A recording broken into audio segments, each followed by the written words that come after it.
Hi everyone, this is Pooja Kishore. I just wanted to share my journey, my Anubhav, my life experiences. It all started when I left my organization where I worked 15 years. Great MNC.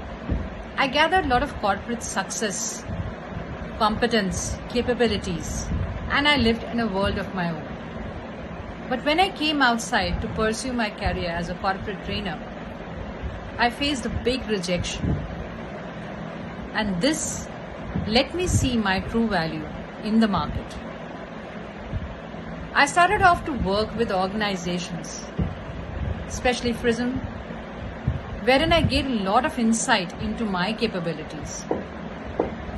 This helped me build and hone my capabilities, competencies, my skills, and went on to build a very successful career as a corporate trainer in organizations of repute like the Indian Oil, Airtel, Capgemini, Cisco, NPTC, GAIL, PAIL, Federal Bank, IDBI, and the list is on. I'm grateful, thankful to all the people who helped me build this, and most importantly, the biggest teacher, that is Anubhav.